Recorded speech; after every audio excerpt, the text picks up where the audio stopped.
Assalamualaikum warahmatullahi wabarakatuh. Perkenalkan, nama saya Ulfayanti dengan NIM 18 2400 107, Prodi Ekonomi Syariah. Pada kesempatan kali ini saya akan memenuhi tugas ulangan tengah semester. Nah, pada kesempatan kali ini saya akan membahas mengenai judul Adu Kinclong Bank Beraset Jumbo. Pendahuluannya, yang pertama yaitu Coronavirus Disease 2019 atau biasa disebut dengan COVID-19 pertama kali muncul itu di Wuhan, Tiongkok. Nah, kemudian masuk ke Indonesia pada bulan Maret 2020. Dan pada saat itu pula pemerintah langsung mengambil tindakan dengan melakukan pembatasan sosial berskala besar atau dikenal dengan PSBB dan work from home.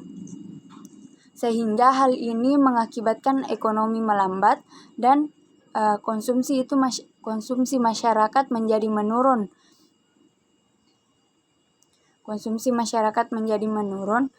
Dan aktivitas ekonomi menjadi lambat. Dampak dari pandemi virus corona ini mengenai hampir semua sektor, termasuk sektor perbankan. Nah, perbankan memegang peranan cukup penting dalam mendorong aktivitas ekonomi agar tetap bisa bertahan dalam pandemi COVID-19. Terdapat beberapa kemungkinan risiko yang akan dihadapi sektor perbankan, diantaranya yaitu risiko kredit, risiko pasar, risiko likuiditas, dan risiko operasional. Kemudian kita masuk pada latar belakang. Nah, latar belakang di sini saya akan membahas mengenai laporan keuangan. Laporan keuangan adalah bagian yang sangat penting dalam investasi saham. Tanpa pemahaman yang baik mengenai laporan keuangan perusahaan, maka investasi saham sulit menghasilkan keuntungan. Nah, agar investor bisa mengambil keputusan fundamental, salah satunya jika memiliki informasi keuangan yang valid, up to date, dan bisa dipertanggungjawabkan. Sumbernya berasal dari laporan keuangan. Nah, selanjutnya kita akan masuk pada pembahasan.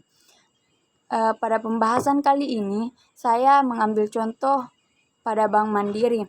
Nah, yang pertama yaitu saya akan membahas mengenai kredit yang disalurkan.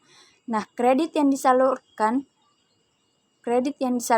pada tahun 2020, total aset yang dihasilkan pada Bank Mandiri yaitu senilai 1.406,65 triliun rupiah.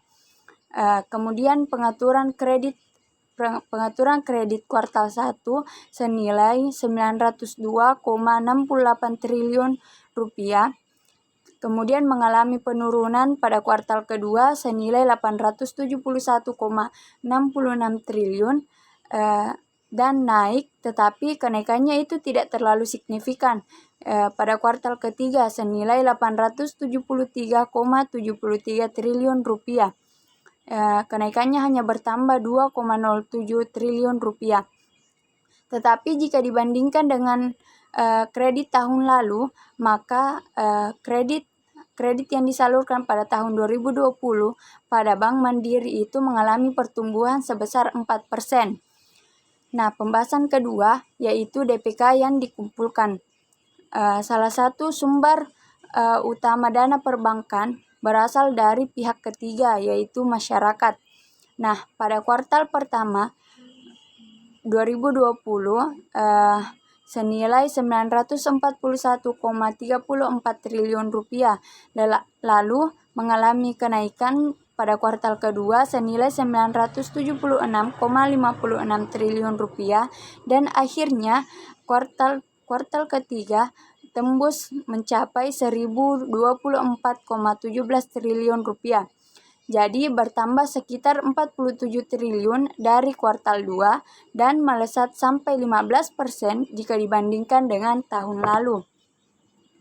Nah, sekarang saya akan membahas tentang penutupnya.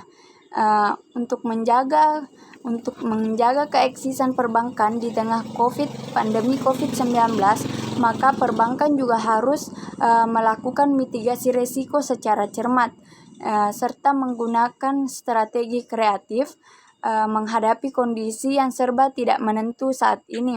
Nah, adapun strategi bank yang dapat dilakukan pada saat pandemi yaitu dengan cara yang pertama, bank harus mengelola mitigasi risiko dengan tepat. Nah, yang kedua, bank harus fokus pada industri prospek untuk dibiayai. Dan yang ketiga, digital banking. Layanan produk dan jasa harus dikonversi menjadi digital banking. Nah, itulah tadi pembahasan materi mengenai adu kinclong beraset jumbo. Sekian, wassalamualaikum warahmatullahi wabarakatuh.